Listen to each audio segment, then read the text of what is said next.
Salut la compagnie, c'est Jules Melon et aujourd'hui dans Impro Ciné Critique, je vais à nouveau vous parler d'un film culte qui fête aujourd'hui ses 30 ans du moins pour sa sortie américaine, le fameux Dracula de Francis Ford Coppola, donc sorti en 1992, adapté du roman de Bram Stoker qui était sorti presque 100 ans auparavant, 1897.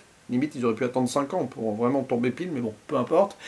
Et donc, dans ce brûlot de monstres, vampires gothiques et de romances aussi, nous retrouvons au casting, dans le rôle principal, Gary Oldman, qui nous joue donc le comte Vlad Dracula. À ses côtés, Winona Ryder, Mina ou Elisabetta pour les scènes flashback, Anthony Hopkins qui nous interprète Monsieur Van Helsing, le chasseur, et bien sûr Keanu Reeves dans la peau de Jonathan Harker, citons aussi la présence de Richard H. Grant, il y a aussi Cary Elwes, ou encore Tom Waits, qui est dans la folie de Renfield. On le voit souvent dans sa prison péter des plombs, mais bon, on y reviendra peut-être.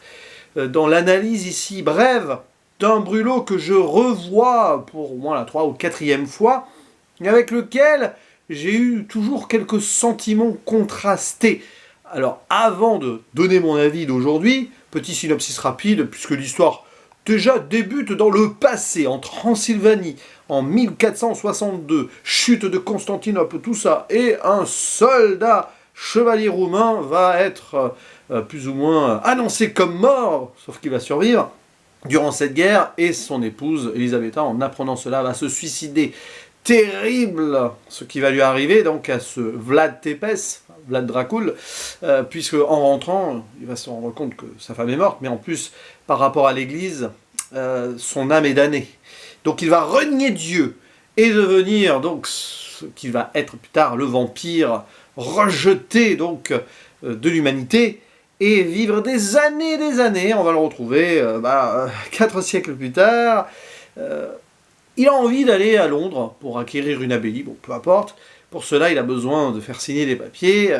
La personne qui est venue avant est devenue complètement folle à son contact, Renfield. Du coup, on envoie le jeune Jonathan Harker, très peu expérimenté, avant que celui-ci puisse épouser donc l'amour de sa vie, Mina. Et là-bas, Harker va être prise en possession par le vampire qui va se rendre compte que Mina, sa promise, ressemble comme 2 gouttes d'eau à Elisabetta, sa défunte femme, donc sa réincarnation. Et donc Dracula va aller à Londres, au-delà même d'acheter quelque chose, récupérer Mina et peut-être une histoire d'amour va naître. Alors attention, si vous avez lu le bouquin, vous savez que non, il n'y a pas d'histoire d'amour entre Mina et Dracula. Mais là, il y en a une, puisque Coppola décide, avec son scénariste James V. Hart, qui avait un peu avant fait Hook de Spielberg, de modifier quelques points du livre, tout en restant très fidèle à l'œuvre de Bram Stoker. Et donc ici, revisiter un mythe déjà surexploité au cinéma, plus de 100 fois je crois, et après quelques occurrences connues comme celle de Todd Browning, 1931 je crois, auparavant Murnau avec Nosferatu, et aussi quelques épisodes cinématographiques avec Christopher Lee, qui était déjà ce séducteur, etc.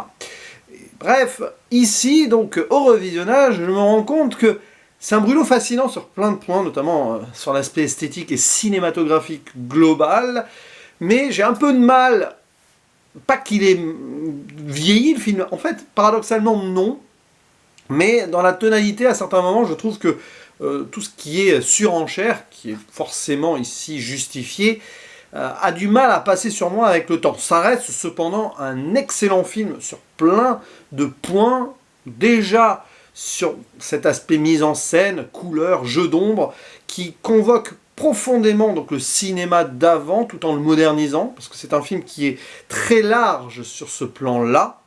On y reviendra sur un petit point d'ailleurs, que là j'ai vraiment pris conscience à cet énième revisionnage, puisque oui, il y a des influences de Nosferatu, expressionnisme allemand, qui sont là, avec le jeu d'ombre. L'ombre est très importante dans le film, on le voit quand la première apparition de Dracula, vous avez clairement Nosferatu. Puis après, l'ombre qui le suit ou pas, les multiples représentations de cette créature et tout, avec un Gary Oldman totalement habité, qui a subi énormément de maquillage, mais qui, pour un acteur, a dû bien s'amuser. Donc il y a ça, et puis aussi, c'est très coloré, avec une ambiance à la fois donc donc avec blasé sur du rouge, un peu de bleu aussi, mais très gothique. C'est un beau mélange, je trouve, parce qu'on se retrouve quand même avec un Brûlot qui rend hommage au Stoker de base, donc très très très sombre, mais avec ses effluves colorés, avec une photographie qui parfois paraît un peu étrange, mais justement ça renforce l'atmosphère, et bien sûr cette musique du compositeur polonais, je crois, hein, c'est ça, hein, Wojciech Kiela. J'espère que je ne sacrifie pas son nom, que je ne massacre pas son nom. Sacrifice, c'est plutôt le nom du film. Donc oui, il y a tout un truc, un jeu d'atmosphère unique vraiment en son genre, parce que ancré dans une certaine forme de passé, avec une modernité qui fait encore écho aujourd'hui. Tu voyages dans le temps à travers l'aspect image picturale du film, à l'image de Dracula, qui lui-même est un vestige du passé, qui arrive dans cette société moderne et qui a peur peut-être de l'évolution, tout en essayant de l'embrasser pour survivre. Ou pas, justement, c'est un petit peu ça. Et là où le film réussit son coup quand même, c'est la transformation du personnage principal, au-delà donc de l'aspect physique et tout, par rapport donc aux matériaux de base. On a un Dracula ici qui n'est pas vraiment un monstre, enfin si, il l'est devenu par défaut. C'est un humain perdu qui forcément ne s'est jamais remis de la mort de sa femme, qui s'est damné lui-même en fait, hein, plus ou moins, et qui là va retrouver une possibilité d'exister par l'amour, et qui va le rendre fragile au-delà de sa cruauté, de la façon qu'il a de pouvoir gérer les choses de façon assez dure, comme un monstre. Et là, on a quelque chose qui a forcément été plus ou moins bien reçu à l'époque, pour les amateurs du mythe de vampire de base. Hein. On est beaucoup moins dans la froideur de Nosferatu, même s'il y a ces effets là, notamment le cocher, donc les ombres, j'en ai parlé avant, il y a plein de petits trucs vraiment, parce que j'ai vu Nosferatu il n'y a pas longtemps, hein, j'en ai parlé pour ses 100 ans, il y a quelques semaines. Et du coup là, il y a quelque chose de très fort sur le plan dramaturgie-tragédie.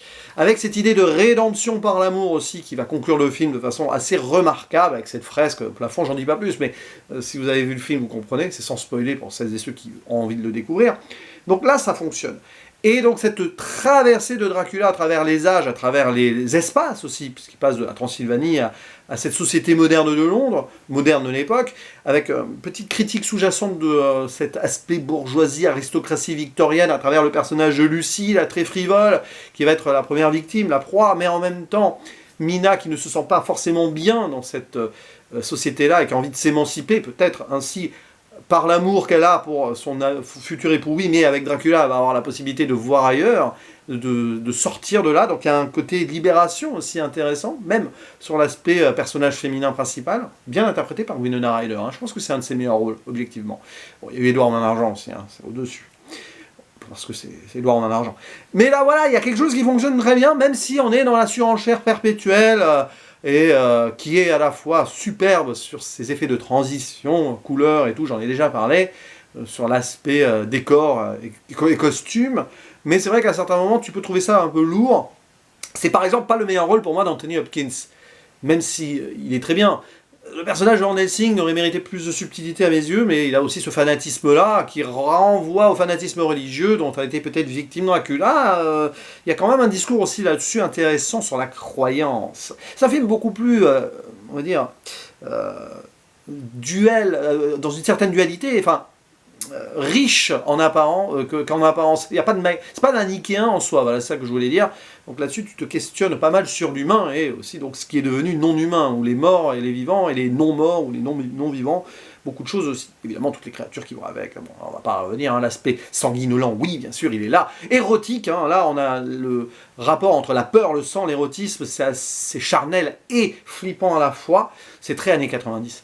Et donc voilà. Et puis donc le discours sur le cinéma qui va même jusqu'à convoquer la naissance de celui-ci, puisque on est donc à l'aube on a le cinématographe qui vient d'être inventé, et c'est intéressant parce que le jeu d'ombre qu'on voit au début dans le combat en Transylvanie est représenté ensuite. Ça rappelle les souvenirs un petit peu douloureux de Dracula, donc c'est intéressant. Il y a ce voyage-là aussi qui rend hommage au 7e art et donc qui intègre le personnage de Dracula dans cette modernité qu'il ne veut pas spécialement. D'ailleurs, il le dit au début à Harker qu'il est le dernier de son époque, et bon, il essaye d'être encore là, mais peut-il survivre à ce monde? C'est un petit peu l'idée, d'où peut-être l'idée de rédemption aussi, et l'amour pour oublier qu'il n'est plus de ce temps.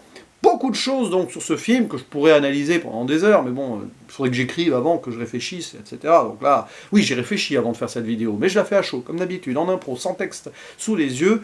Je crois que j'ai à peu près fait le tour de ce que je pouvais évoquer comme ça, sans avoir bossé un petit peu mon sujet auparavant. Mais c'est intéressant. Voilà, c'est un film qui n'est pas dans mon panthéon personnel et pas parmi mes meilleurs de Coppola, hein, mais il y a quelque chose, d'ailleurs, qui est très coppolesque, hein, sur le côté, justement, cette idée de, finalement, rédemption, je ne trouve pas d'autre mot. Il y a un petit côté Le Parrain, hein, dans sa trilogie, quelque part, aussi, même si, évidemment, c'est très différent. Il y a cette idée d'humaniser aussi des personnages qui sont potentiellement des mythes intouchables. Et au final, il y a quand même un homme ou une femme derrière. Hein. Bon, ici, c'est Dracula, c'est un homme donc. Bref, à vous la parole dans les commentaires, parce que je pense que vous aurez pas mal de choses à dire sur ce Dracula de Francis Ford Coppola. Est-ce que c'est votre Dracula préféré à l'écran ou pas? Tiens, c'est intéressant. Parmi vos Coppola préférés ou non? Et bien sûr, n'hésitez pas à dire ce que vous pensez de ce brûlot en particulier. Il ne me reste plus qu'à vous dire à la prochaine. Ciao.